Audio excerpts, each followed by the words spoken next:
Hi friends, welcome back to my channel. இன்றைக்கி யூஸ்ஃபுல்லான ஒரு 5 டிப்ஸ் பார்க்கலாம் வாங்க. வெஜிடபிள் பீலரோட பிளேட் வந்து 2 பக்கமே ஷார்ப்பாக இருக்கும். அது ரொட்டேட்டபிளாக இருக்கும். நம்ம காய்கறி சீவும்போது 2 பக்கமும் நம்ம சீவிக்கலாம். வாழைப்பூவை எப்படி ஈஸியாக க்ளீன் பண்ணலான்னு பார்க்கலாம். வாழைப்பூவை இது மாதிரி லைனாக அடுக்கி வச்சுக்கோங்க. கத்தி எடுத்து எல்லாத்தையும் ஒன்றா சேர்த்து கட் பண்ணிவிட்டு அப்படியே பிடிச்சிக்கோங்க. அந்த நார் வந்து தனியாக வந்துடும். முருங்கைக்காவை எப்படி ஃப்ரிட்ஜில் ஈஸியாக ஸ்டோர் பண்ணலான்னு பார்க்கலாம். முருங்கைக்காவோட நுனியை 2 பக்கமும் நல்லா வெட்டிடுங்க.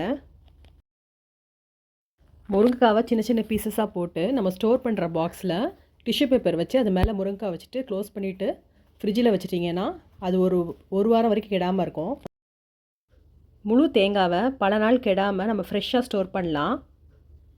தேங்காவோட கண் பகுதியை மேலே இருக்கிற மாதிரி நம்ம அடுக்கி வச்சிட்டோன்னா பல மாதம் வரைக்கும் தேங்காய் வந்து கெட்டு போகாமல் ஃப்ரெஷ்ஷாகவே இருக்கும்.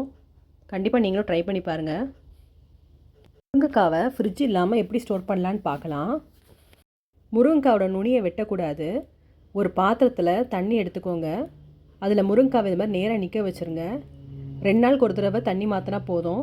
முருங்கைக்காய் வந்து ஒரு வாரம் வரைக்கும் கெடாமல் இருக்கும். குழந்தைங்களுக்கு தங்கத்தில் கம்மல் போட்டு விடும்போது கொஞ்சம் பயமாக இருக்கும்.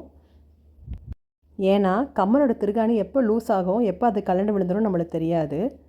இதனால் பிள்ளைங்க அடிக்கடி திருகாணி தொலைச்சிருவாங்க. அதுக்கு என்ன பண்ணலான்னா, நம்ம வீட்டில் இருக்க டூத் பேஸ்ட்டை கொஞ்சோண்டு எடுத்துக்கோங்க. திருகாணியில் கொஞ்சோண்டு தடவிடுங்க.